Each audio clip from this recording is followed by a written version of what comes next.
Hi there everyone, and welcome back to the English of Everything. I know I've not posted a video for a while because, to be honest, it's summer and for me it's music season, so I'm back playing concerts and doing some festivals and traveling around and generally having a little bit of a holiday from work and from teaching and this sort of thing.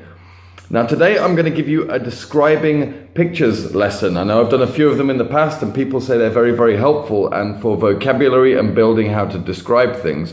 But before I do that, I'm going to read you one comment that someone left on one of my videos, and it explains very well why learning vocabulary and being able to describe things is very, very good. And it's a comment from a guy called Jarvis Lowe, and he wrote to me yesterday, and his comment is this: everything we know about the external world is known by description.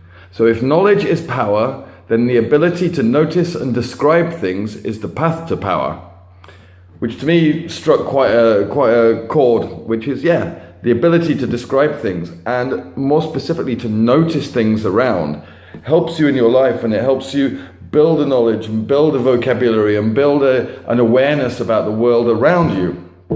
And so this is why I'm going to do some more describing pictures videos. In the future, I think I'm going to do like maybe one a week.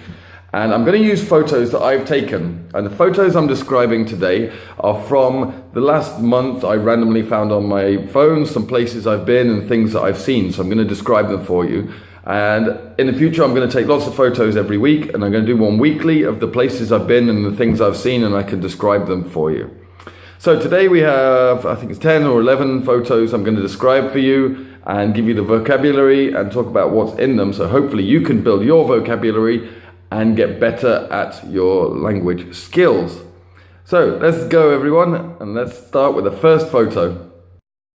I took this photo when I was driving through Prague one day, and it came as quite a surprise to me because there was a big red London bus, which is obviously not the sort of thing that is very common in the middle of the Czech Republic and in Prague. And so I had to take a photo of it when I was driving because it reminded me of home, it reminded me of being in London again. And in this photo, the main subject of the photo is the big red metal London bus. But also there are a number of other things you can see in the photo. For example, through the middle of the road, there are tram tracks. And these are the tracks that the trams run on. There's a couple of cars driving forwards and away from me. And you can see a number of buildings in the background. And especially the building behind the red bus is a very, very 80s communistic looking style building, which is quite common in a lot of places around Prague and Central and Eastern Europe. Further down on the right hand side of the picture, you can see there's a tree in the background, and behind the tree is the National Museum in Prague. And so this is, if anybody of you have been here before, you'll know there's a big, big square next to this museum, and it's kind of taken as the center point of Prague. So this is the first photo. The next photo is also taken not too far from my house, and this was when I was walking my dog in the middle of the night, and there was a tree that is a dead tree. As you can tell, it's dead because there are no leaves on the tree. There's a tree to the left and a tree to the right, and they both have full leaves because this was at the end of spring, in the beginning of summer, and everything was blooming, everything was green, everything was very nice and alive. But this tree had been dead for a long time, and I just thought it looked like a very creepy, scary tree, something like from a horror movie. And the way it was lit, you can see that on the right-hand side of the photo, there's light shining through the branches, through the trees, and it lights it very, very eerily. And with the backdrop of the high buildings in the background, it makes a very nice composed photo. Okay, so the third photo we're going to describe. This is from inside a bar, and actually we made a music video a couple of weeks ago, and this is from one of the sets in the music video. And we chose this location for the music video because behind the table there is a brick wall, and we wanted it to make it look old, like an old style bar. So there's a brick wall with a table and a couple of chairs next to it, and on the table there are a couple of beers and a couple of shot glasses, and we used this for the props for the video. On the left hand side and just to the right there are two lights. So one has a yellow stand and it has some transparent paper that you put over the light that dims the light a little bit so it's not so bright. And to the right-hand side of the photo, you can see there's a camera, which is pointing towards the table and the chairs, and this is where the action happened. Now, just about in the middle of the picture, there's one other thing, which is a black barrel. And this black barrel used to be an oil barrel, and it's been converted into a table that they use in the bar. And actually, this is one of my favorite bars in Prague, and it's a lot of different quirky things like this. It was very nice for location, and it was the video turned out very, very well. So we have for the next picture, this is a church. And actually, I went a couple of weeks ago on a kind of holiday. We went to the mountains to go and relax for a week and get away from work and everything. While on holiday, we visited a village, and the whole village is of traditional old wooden houses and buildings that were from around the Czech Republic that got brought to one area and reconstructed. And so it's a whole village of very, very old buildings. And this building is a church. And you can see that there are 3 graves on the church, the white headstones. And we call the headstone what you have on a grave. When you bury someone after they die, it's called a grave. And the stone you have it on the grave, which tells you the date of birth, the name, the date of death, things like this, is called a headstone. So there are 3 headstones here. At the front of the picture there is a lamp. And actually this was made out of wood as well. Almost everything in the entire village was made out of wood. Obviously they installed a little bit of electricity so that people could see at night, but aside from that, everything was authentic. So it's a wooden church with a wooden fence across the front to stop people going in and out. There are a couple of bushes, a couple of trees, and some headstones. So this is this picture. Now, in that village, there was also a school, which was an old medieval school, and it showed how life would have been at the school for the children. And this is from the classroom. I imagine if you're studying now, this is a little bit different to the classroom that you study in. For example, they have wooden benches and wooden chairs, which look very, very uncomfortable to sit on, especially for long periods of time. And there's just in 2 rows of tables and desks.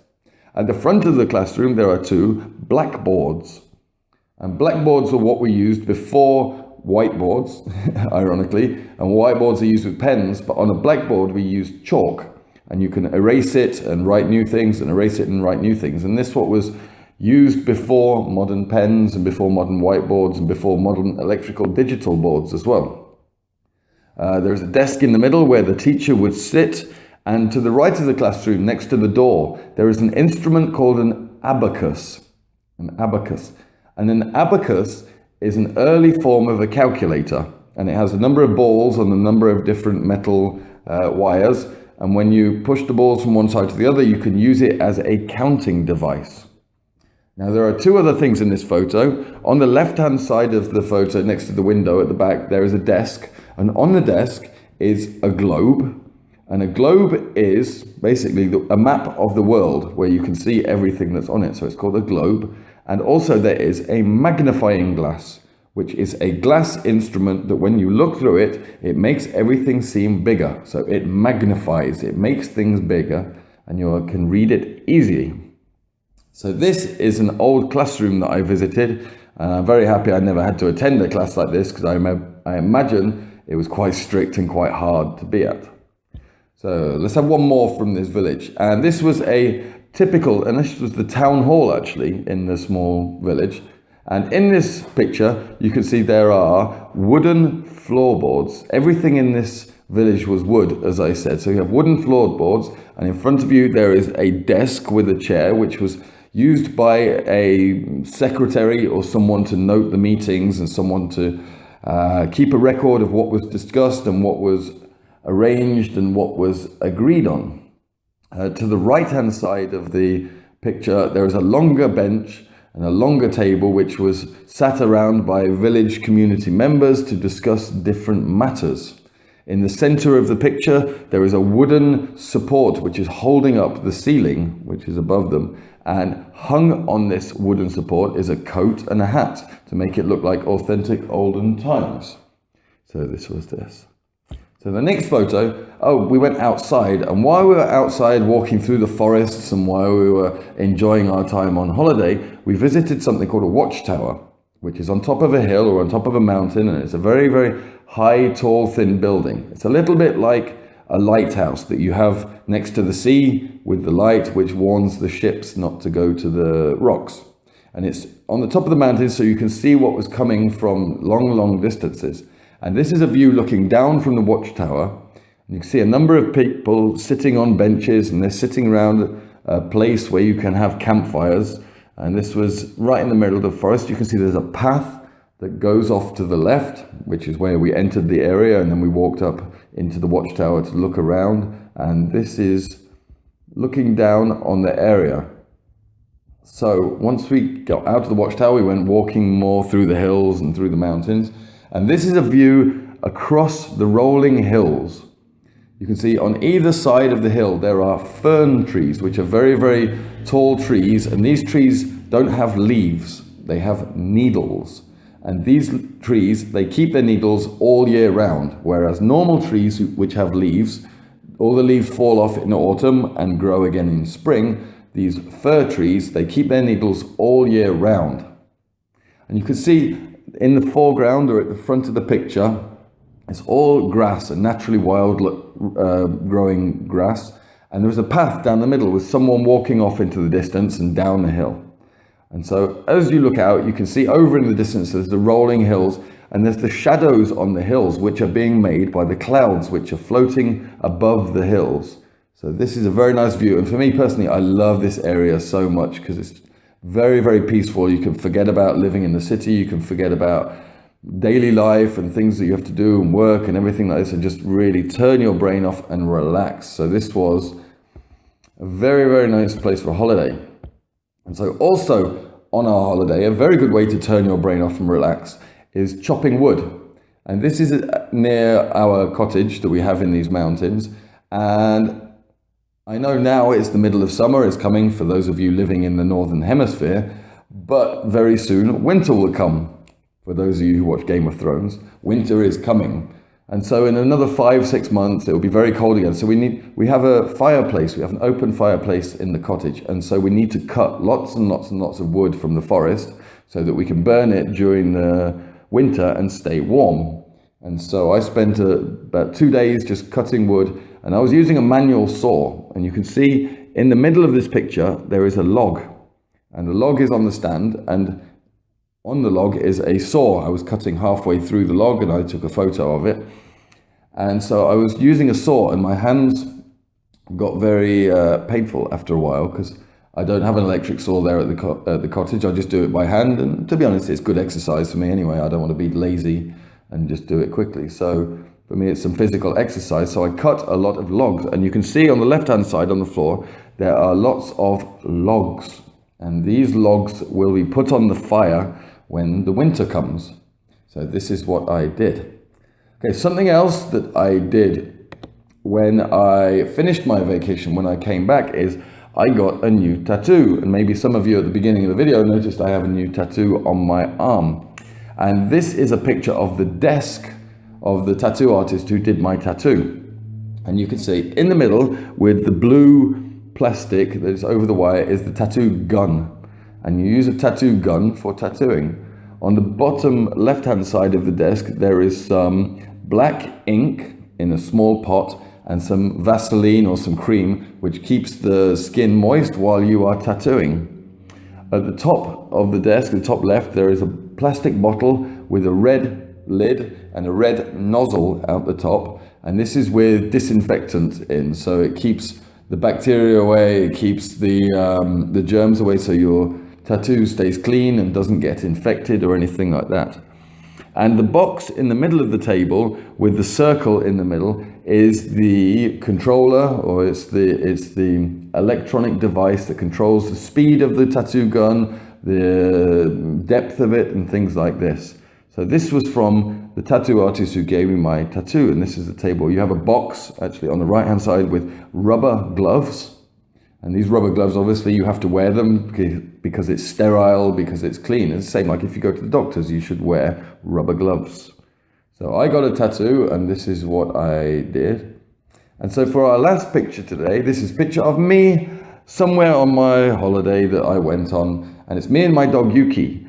And Yuki's sitting down, and I am holding her by the lead. And if you can see behind me, this is a field of weed or marijuana. It's a very nice picture.